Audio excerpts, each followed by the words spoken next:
much, Madam Deputy Speaker. The Prime Minister's announcement that the government will not apply the local housing allowance cap to supported housing is a welcome U-turn. These proposed changes would have been detrimental to hundreds of thousands of people across the country. This is a victory for the housing sector, the Labour front bench, and those Tory MPs who sought to persuade ministers to listen. The application of the local housing allowance rate was totally inappropriate, as it is a market-facing rate which bears no resemblance to the cost of building a domestic violence shelter, extra care schemes or hostels for homeless people. Had these changes gone ahead, it would have undoubtedly led to an increase in homelessness, which has risen every year since 2010. Madam Deputy Speaker, there are some on this side of the House who would accuse the government of deliberately setting out to target vulnerable people across a whole range of policy areas.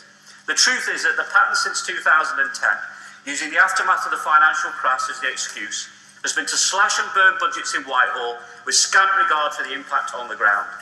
Too often those without a voice have borne the brunt of those attacks, with the government cynically calculating little or no impact in the ballot box. I see this every day. I'll give way to the Honourable Member. Honourable Member for giving way. I wonder if constantly under Labour governments we're hearing stories of families claiming £100,000 plus in housing benefit, if he would accept that that system clearly needed reform and that actually, welcoming the government's announcement today for supported housing, actually there's clearly a need to change the way we dealt with housing benefit.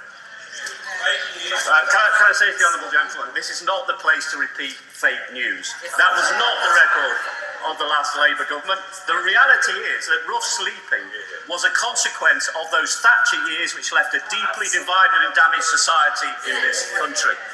And I see the consequences of that, Madam Deputy Speaker, in my role as Joint Mayoral Lead for Rough Sleeping and Homelessness in Greater Manchester today. Benefit sanctions and poverty, which means people can't pay their rent, and the conduct of some private landlords are significant factors in the fact that growing numbers of people are sleeping on the streets of 21st century Britain. We should collectively hang our heads in shame at this awful state of affairs. In Greater Manchester, Andy Burnham has shown real political leadership by making rough sleeping and homelessness a top priority for his mayoralty.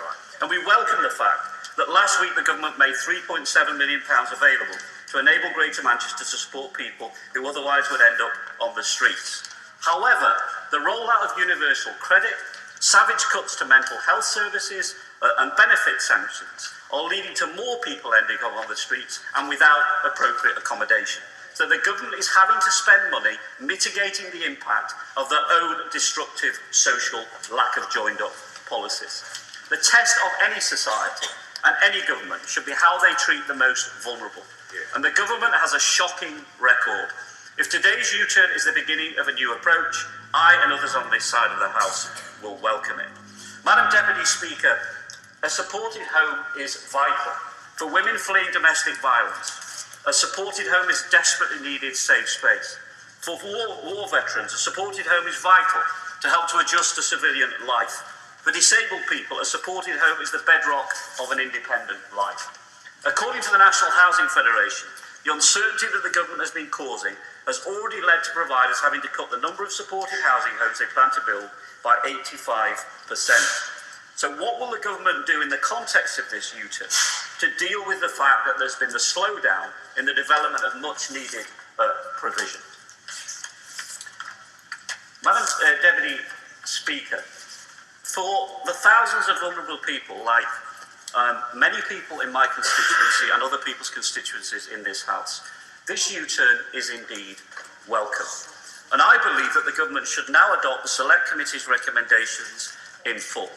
It must safeguard the long-term future and the funding of supported housing and of the many excellent organisations which provide it on the front line.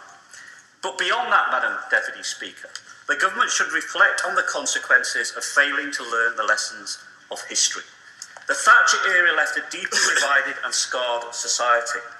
I'm sad to say this Prime Minister, who once spoke of the nasty party, will have to make many more U-turns to prevent this national tragedy repeating itself.